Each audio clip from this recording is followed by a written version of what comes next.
As you can see, there's some today topics on the horizon. So Lora is next. She's doing Kate from Taming of the Shrew.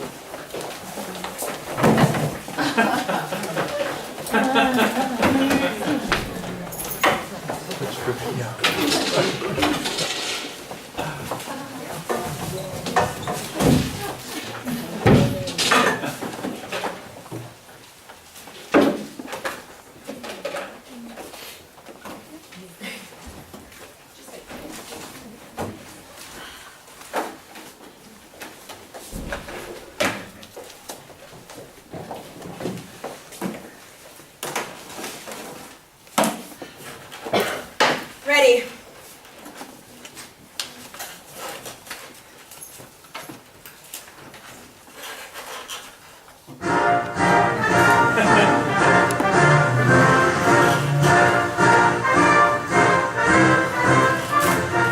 A woman moved is like a fountain troubled. Muddy, ill-seeming, thick, bereft of beauty, and while it is so, none so dry or thirsty will deign to sip or touch one drop of it.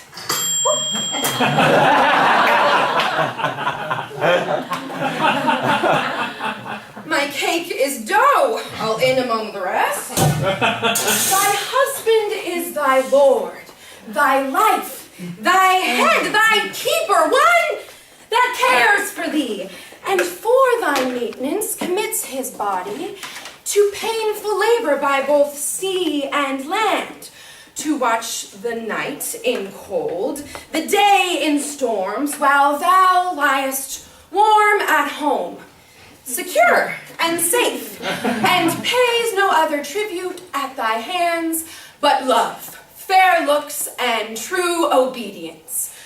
Too little payment for so great a debt. Such duty as the subject owes the prince, even such a woman oath to her husband. And when she is froward, peevish, sullen, sour, and not obedient to his honest will, what is she but a foul contending rebel and graceless traitor to her loving lord?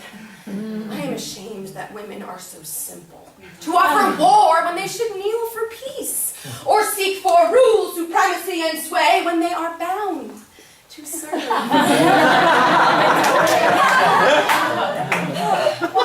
our bodies soft and weak and smooth, unapt to toil and trouble in the world, but that our soft conditions and our hearts should well agree with our external parts. Hast thou beheld a fresher gentlewoman, such war of white and red within her cheeks? Would stars do spangle heaven with such beauty as these two eyes become this heavenly face? Yeah. Oh. Many in the Christian faith have said, well, that's okay. I mean, contraception's okay. It's not okay because it's a license to do things in the sexual realm that is counter to how things are supposed to be. Upon my life, Petruchio means but well. Whatever fortune stays him from his word, though he be blunt, I know him passing wise. Though he be merry, yet withal he's honest. Fie! Unleash that threatening on thine brow, and dart not scornful glances from these eyes. 'Tis a good hearing when children are toward, but a harsh hearing when women are froward. So with respect to contraception, I thought the Griswold decision was wrong. I don't care whether it was about contraception or anything else. It was just creating a right that didn't exist.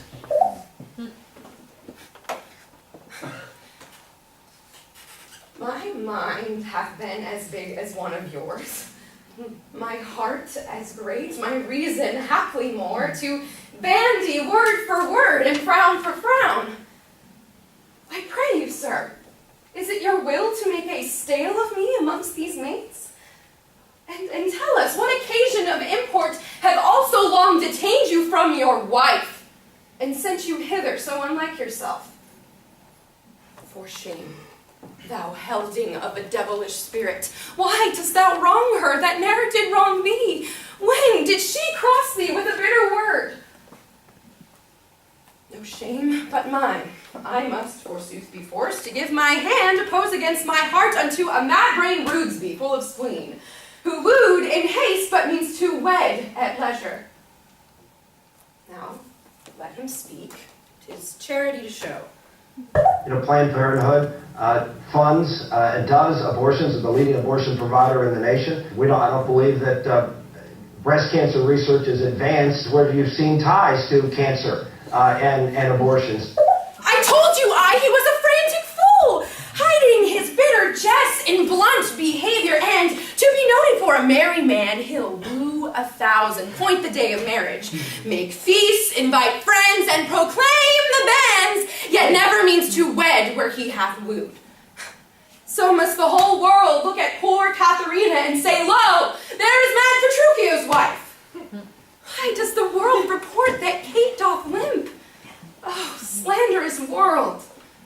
Think you little din can daunt mine ears? Have I not in my time heard lions roar? Have I not heard the sea puffed up with winds rage like an angry boar chafed with sweat? Nay then, I will not go today, no, nor tomorrow, not till I please myself. The more my wrong, the more his spite appears. What, did he marry me to famish me? Beggars that come upon my father's door, upon entreaty have a present aims. If not, elsewhere they meet with charity. But I, who never knew how to entreat, nor never needed that I should entreat, am starved for meat, giddy from lack of sleep, with oath kept waking and brawling fed, and that which spites me more than all these wants, he does it under the name of perfect love. By this reckoning, he is more true than she.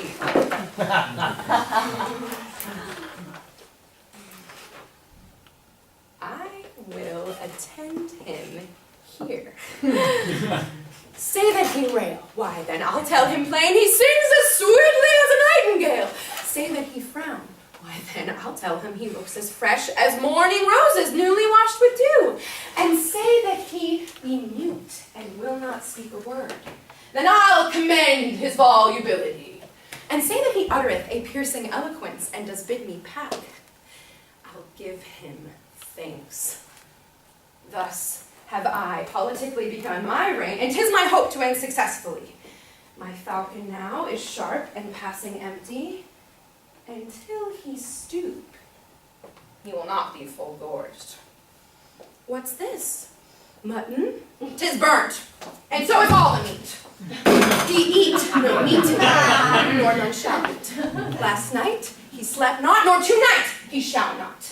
Aye, and amid this hurly I'll intend that all is done in reverent care of him. And if he chance to nod, I'll rail and brawl, and with the clamor keep him still awake. Why, sir, I trust I may have leave to speak, and speak I will. I am no child, no babe. Your betters have endured me say my mind, and if you cannot, best you stop your ears. My tongue will speak the anger of my heart, or else my heart concealing it will break. But rather than it shall, I will be free, even to the uttermost, as I please in words.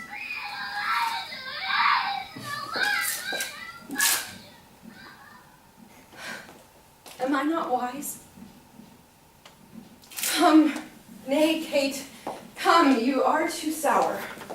Come, Faith, you are too angry.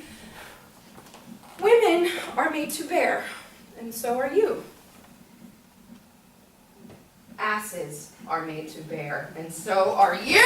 Well, have you heard something but hard of hearing? They do call me Katharina, that you talk of me. Faith, sure, you shall never need to fear. I am as peremptory as he proud-minded.